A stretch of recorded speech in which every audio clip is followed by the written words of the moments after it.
Now I am super excited because this just showed up in the mail. Satisfying. Now, as you saw, I'm going to use this 3D printer to create a really cool and realistic looking Pokeball. Now, this isn't the first one I've ever created. This was the first one that I made. Now, this one I made by hand, and I'm going to be using this one as a reference to help me get a better idea on how I'm going to make the 3D print.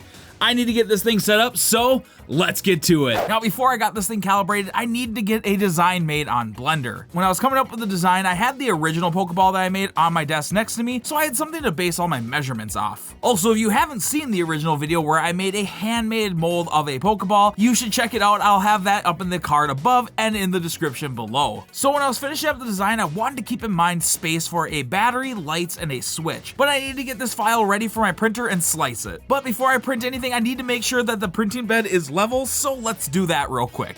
Now, this was my first time ever using a resin printer, and to be honest, I absolutely love using it so much. The only thing that kind of sucks compared to a traditional 3D printer is the smell. Now, it didn't bother me too much because I tried to do all the prints overnight and just prayed that I'd wake up in the morning to a successful print.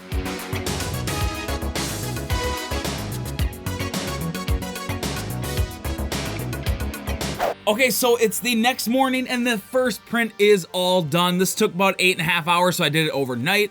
I am really excited to see how this looks, so let's take this top off. Oh man, this thing looks absolutely amazing. Like, it's so cool. I love it so much. Now I need to get this thing off this plate, get it cleaned up, get these supports off, and then start printing the shells.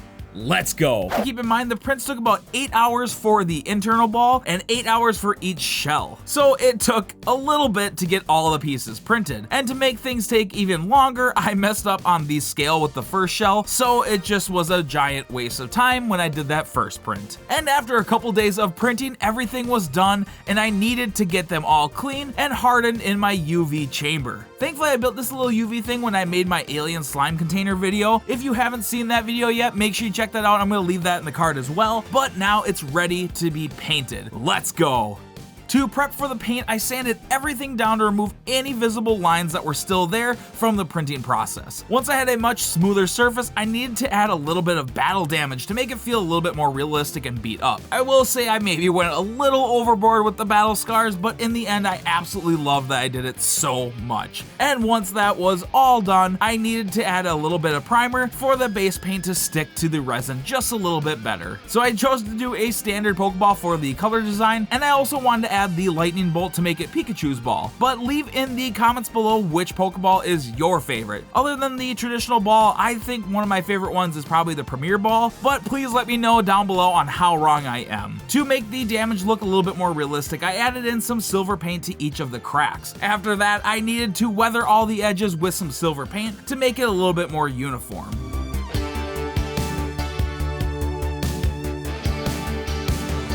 And like I said, I was going to add the lightning bolt like in the cartoon for Pikachu's Pokeball. But to make the whole thing look even a little bit more worn out, I finished all the paint off with a nice dirt wash brown. But with all of that, this thing is ready to start being put together and get all the electronics in it.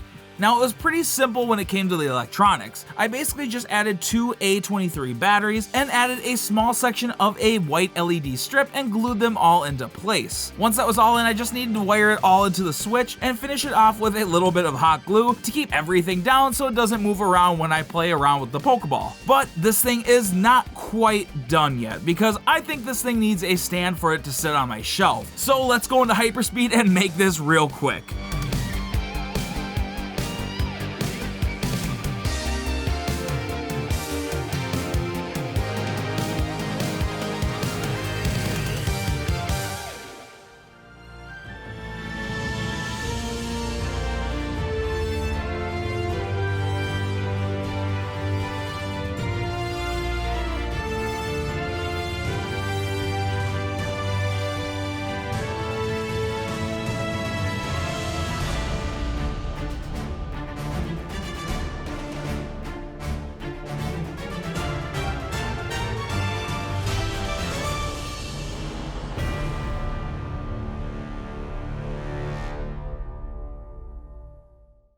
So I'm gonna put a little Poke Challenge out there for all of you. Let's get this video to 50,000 views. If we do, I am gonna make one of these Pokeballs for one of you out there. Also, I wanna thank all my patrons over at Patreon. If it wasn't for all of your guys' help, I would never be able to easily afford something like this printer. So massive thanks to all of you over there. And if you wanna check it out, make sure you check it out in the description. But thank you all, and until next time, bye.